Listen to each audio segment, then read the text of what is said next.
Hello. പിന്നെ Sunday ആയിട്ട് എന്തായിരുന്നു എല്ലാവരുടെയും പരിപാടി? ഞങ്ങൾക്ക് ഇന്നൊരു കല്യാണം ഉണ്ട്. അപ്പോൾ കല്യാണം കൂടാനായിട്ട് ഞാനും ചേട്ടനും അതിനുമോളും മാത്രമേ പോയിട്ടുണ്ടായിരുന്നുള്ളൂ കേട്ടോ.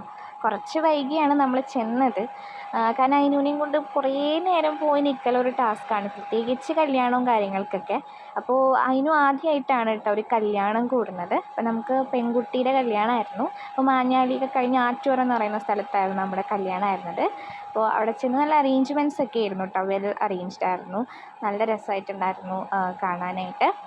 നമ്മൾ ചെന്ന് കുറച്ച് നേരം കഴിഞ്ഞപ്പോഴത്തേക്കും അവർ ഫോട്ടോ എടുക്കലും എല്ലാം കഴിഞ്ഞ് ഇറങ്ങി 1:30 ആയപ്പോഴത്തേക്കും ബ്രൈഡും ഗ്രൂമും ഒക്കെ ഇറങ്ങിയിട്ടുണ്ടായിരുന്നു.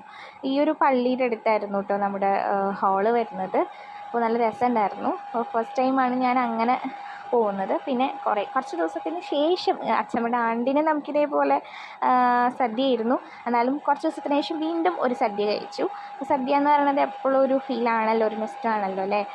എനിക്ക് സദ്യ കഴിക്കാൻ ഭയങ്കര ഇഷ്ടമാണ്. സദ്യ ഇഷ്ടമുള്ള ആൾക്കാരുണ്ടാവും. അപ്പോൾ അതേപോലെ പാലട പായസമായിരുന്നു. അപ്പം അതൊക്കെ കഴിഞ്ഞ് നമ്മൾ തിരിച്ച് വീട്ടിലെത്തിയപ്പോഴത്തേക്കും ചേച്ചിയും പിള്ളേരും കസിൻസൊക്കെ വന്നിട്ടുണ്ടായിരുന്നു. അപ്പോൾ എല്ലാവരുമായിട്ട് അതിനുമുള്ളിരുന്ന് കളിയാണ്. ഇപ്പോൾ ഇരുന്ന് കളിക്കലൊക്കെ ആയിട്ടുണ്ട് ആൾ. അത് കഴിഞ്ഞ് വൈകുന്നേരത്തേക്ക് അപ്പോൾ എല്ലാവരും ഉള്ള നിലക്ക് ചിക്കനൊക്കെ വാങ്ങി അമ്മ കുടുംബക്ഷേത്രത്തിൽ പോയിരിക്കുകയായിരുന്നു. അപ്പോൾ പിന്നെ അമ്മ വരുമ്പോഴത്തേക്കും എന്നെക്കൊണ്ട് പറ്റണത്, അവൾ ആരെങ്കിലും കയ്യിൽ ഇരിക്കണ നേരം കൊണ്ട് എന്നെക്കൊണ്ട് പറ്റണത് ചെയ്യാമെന്ന് വിചാരിച്ച് വേഗം ചിക്കൻ നല്ല കഴുകി സെറ്റായിട്ടാണ് കൊണ്ടുവന്നതെന്നുണ്ടെങ്കിൽ നമുക്കൊന്നും കൂടി നന്നായിട്ട് കഴുകണമല്ലോ. അത് നന്നായി കഴുകി എടുത്ത് മസാലയൊക്കെ തേച്ച്, ഞാൻ ജസ്റ്റ് നമ്മുടെ മഞ്ഞൾപ്പൊടിയും മുളക് പൊടിയും മാത്രം തേച്ചിട്ടേ വെക്കാറുള്ളൂ കേട്ടോ. അപ്പോൾ അതൊക്കെ തേച്ച് ഫ്രിഡ്ജിലെടുത്ത് വെച്ചിട്ടുണ്ടെങ്കിൽ നന്നായിട്ട് മസാല പിടിക്കുമെന്ന് പറയുന്നത് കേട്ടിട്ടുണ്ട്.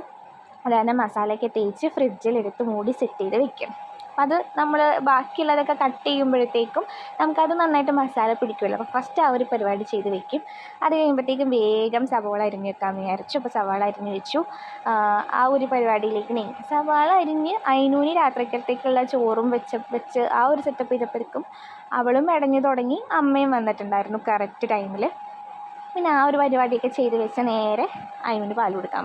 പാലുകൂടി കഴിഞ്ഞ് അതിനൂന് ചോറെടുത്ത് മേലെ കുളിപ്പിച്ച് പിന്നെ നേരെ ഉറക്കിയെടുത്തു കേട്ടോ. എല്ലാവരും എടുത്ത് കൈമാറലൊക്കെ ആകുമ്പോൾ കുട്ടികൾക്ക് നല്ലൊരു ക്ഷീണമൊക്കെ ഉണ്ടാവുമല്ലോ. അപ്പോൾ ആൾ വേഗം ഉറങ്ങി. പിന്നെ ഞങ്ങൾ ഭക്ഷണം കഴിച്ചു. അന്നത്തെ ദിവസം അങ്ങനെ കഴിഞ്ഞു. നാളെ ദീപാവലി ആണല്ലോ.